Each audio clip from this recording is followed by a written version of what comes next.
உத்தராகண்டில் மீண்டும் 5 இடங்களில் நிலச்சரிவு ஏற்பட்டிருப்பதால் தமிழர்கள் ஊர் திரும்புவதில் தாமதம் ஏற்பட்டிருப்பதாக தெரிகிறது. அண்மை செய்தியாக பார்க்கிறோம்.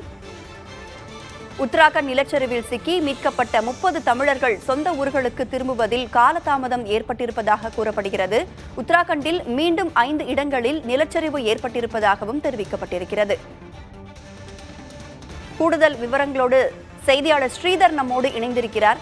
ஸ்ரீதர், 5 இடங்கள்ல மீண்டும் நிலச்சரிவு அப்படின்றதுனால காலதாமதம் ஏற்பட்டிருக்கும் என்று கூறப்படுகிறது. என்ன விவரம்?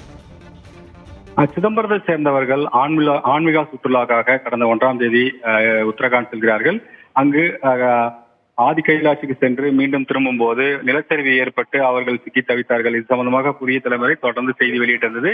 அதே சமயத்தில் தமிழக அரசும் உடனடியாக அவர்கள் மீட்பதற்கான நடவடிக்கை மேற்கொண்டு அந்த புத்தி என்ற இடத்தில் அவர்கள் சிக்கி தவித்தார்கள். அங்கிருந்து ஹெலிகாப்டர் மூலமாக 5 பேராக டார்ஜுலா என்ற இடத்துக்கு அழைத்து வந்து அவர்களை அங்கு பத்திரமாக விட்டிருந்தார்கள். அவர்கள் அங்கே தங்க வைக்கப்பட்டு அவர்களுக்கு மருத்துவ சிகிச்சை அளிக்கப்பட்டு இன்று அவர்கள் வந்து அங்கிருந்து உத்தரகாண்ட்ல இருந்து கிளம்புவதற்கான ஏற்பாடுகள் செய்யப்பட்டது. ஆனால் வரும் வழியில் மீண்டும் 5-6 இடங்களில் வந்து நிலச்சரிவு ஏற்பட்டதால் அந்த சாலைகள் வந்து தற்போது துண்டிக்கப்பட்டதாகவும் அவர்கள் வந்த சாலையில் துண்டிக்கப்பட்ட காரணத்தால் மாற்றுப்பாதையில் தற்போது சுற்றி வருவதால் அவர்கள் இன்று மாலை 5 மணி அளவில் டெல்லி சேர்வார்கள் என்று எதிர்பார்க்க வைக்கப்பட்ட வேளையில் தற்போது அது காலதாமதம் ஆகும் என்று சொல்லப்படுகிறது. ஆனாலும் அவர்கள் 30 பேரும் தற்போது பாதுகாப்பாகத்தான் வருவதாக அவர்கள் தெரிவித்திருக்கிறார்கள். எங்களுக்கு எந்த விதமான பாதிப்பும் இல்லை. நாங்கள் வரும் சாலையில் தான் நிலச்சரிவு காரணமாக பாதிப்பு ஏற்பட்டது. சாலை மட்டுமே பாதிக்கப்பட்டது. எங்களுக்கு எந்த பாதிப்பிலும் என்று அவர்கள் தகவலாக உள்ளது.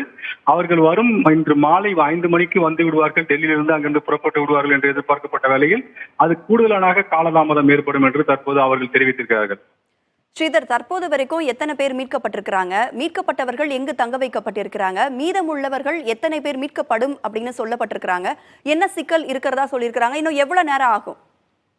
குறிப்பாக சிதம்பரத்தை சேர்ந்த அந்த 30 நபர்கள் சிக்கி தவித்தது சம்பந்தமாக புதிய தலைமுறை நேற்று முன்தினம் இரவு பிரத்யேகமாக செய்தி வெளியிட்டது.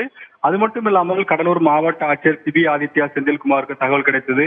அதே போல் தமிழக வேளாண் மற்றும் உழவர் நலத்துறை அமைச்சருக்கும் தகவல் கிடைத்து அவர்கள் தமிழக அரசுக்கு தகவல் கொடுத்தார்கள். அவர் தமிழக அரசுக்கு தகவல் கொடுத்த அடிப்படையில் உத்தரகாண்ட் அரசிடம் இது சம்பந்தமாக 30 பேர் மாட்டிக்கொண்டிருக்கிறார்கள், அவர்களை மீட்க வேண்டும் என்று அவர்கள் கோரிக்கை வைத்ததன் அடிப்படையில் நேற்று அவர்கள் ஹெலிகாப்டர் மூலியமாக அந்த புத்தி என்ற இடத்திலிருந்து பாதிக்கப்பட்டு தங்க வைக்கப்பட்ட இடத்திலிருந்து டார்ஜுலா என்ற இடத்துக்கு அவர்கள் அழைத்து வரப்பட்டு நேற்று வந்து அவர்களுக்கு வந்து சிகிச்சையும் அளிக்கப்பட்டது மருத்துவ. ஏனென்றால் பெரும்பாலானவர்கள் 70 வயது தாண்டியவர்கள், முதியவர்கள் தான், 70 வயது தாண்டியவர்கள் தான் ஆன்மீக சுற்றுலா சென்றுள்ளார்கள். அவர்களுக்கு நேற்றே சிகிச்சை அளிக்கப்பட்டது. அதன் பிறகு அவர்கள் ஊர் திரும்புவதற்கான ஏற்பாடுகள் வேன் மூலமாக செய்யப்பட்டது. 2 வேனில் வந்து அவர்கள் அங்கிருந்து புறப்பட்ட போது வரும் வழியில் தான் தற்போது அவர்களுக்கு வந்து அந்த நிலச்சரிவு பாதிக்கப்பட்டது தெரிய வந்தது. அதனையடுத்து அவர்கள் மாற்றுப்பாதையில் தற்போது சுற்றி வருகிறார்கள். கிட்டத்தட்ட 18 மணி நேரம் அவர்கள் வந்து பயணம் இருக்கும் என்று சொல்லப்படுகிறது. டெல்லி வந்து சேர்வதற்கு 18 மணி நேரம் ஆகும் என்று சொல்லப்பட்ட வேளையில் தற்போது கூடுதலான நேரமாகும். அதனால் டெல்லிக்கு வருவதற்கு நாளை காலை கூட ஆகலாம் என்று சொல்லப்படுகிறது. அதே போல் நாளை காலை டெல்லி வந்த பிறகு அங்கிருந்து தமிழகத்தில் வருவதற்கான ஏற்பாடை வந்து தமிழக அரசு செய்ய வேண்டும் என்று அவர்கள் ஒரு கோரிக்கை வைத்திருக்கிறார்கள். காரணம், அவர்கள் அனைவருமே முதியவர்கள் என்ற காரணத்தால், வயதானவர்கள் என்ற காரணத்தால் இந்த கோரிக்கையை வைத்து அவர்கள் ஒரு வீடியோவை வெளியிட்டுள்ளார்கள். தமிழக அரசும் மாவட்ட நிர்வாகம் தொடர்ந்து அவர்கள் தொடர்பில் தான் இருப்பதாகவும் அவர்கள் பாதுகாப்பாக இருப்பதாகவும் தெரிவித்து வருகிறார்கள். அதே சமயத்தில் அவர்கள் விரைவில் தமிழகம் வருவதற்கு, சிதம்பரம் வருவதற்கான நடவடிக்கை எடுக்க வேண்டும் என்று அவர்கள் ஒரு வீடியோ மூலமாக வெளியிட்டு தமிழக அரசுக்கு வேண்டுகோள் விடுத்துள்ளார்கள்.